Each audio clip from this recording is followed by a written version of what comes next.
अकोट उपविभागात गोवंश चोरीच्या वाढत्या घटनांनी खळबळ उडाली आहे। पशुपालक संतप्त असून पोलिसांच्या निष्क्रियतेवर प्रश्नचिन्ह उपस्थित करत तात्काळ धडक कारवाईची मागणी केली जात आहे।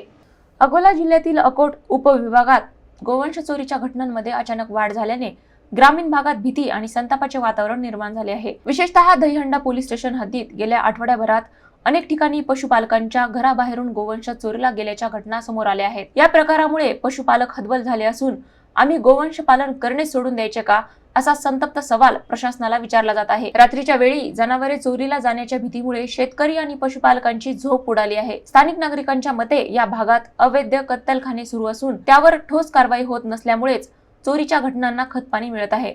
त्यामुळे पोलिसांच्या कामकाजावरही प्रश्नचिन्ह उपस्थित होत आहेत। दरम्यान गोवंश प्रेमी आणि पशुपालकांनी पोलिसांनी तात्काळ विशेष मोहीम राबवून आरोपींना अटक करावी आणि अवैध कत्तलखान्यांवर कठोर कारवाई करावी, अन्यथा आंदोलन छेडण्याचा इशारा दिला आहे।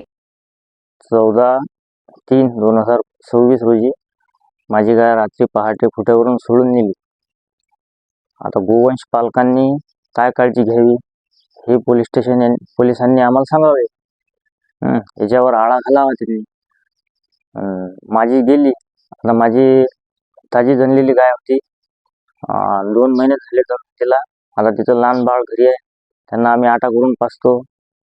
तर अशा चोरीमुळे आम्ही गोवंश पालकांनी गोवंश पालन करणं सोडून द्यावे की काय करावे हे आम्हाला प्रशासनाने सांगावे। आणि जे अवैध कत्तलखाने आहे या दहीहंडा पोलीस स्टेशन अंतर्गत येणारे याची सखोल चौकशी करावी ही माझी विनंती आहे।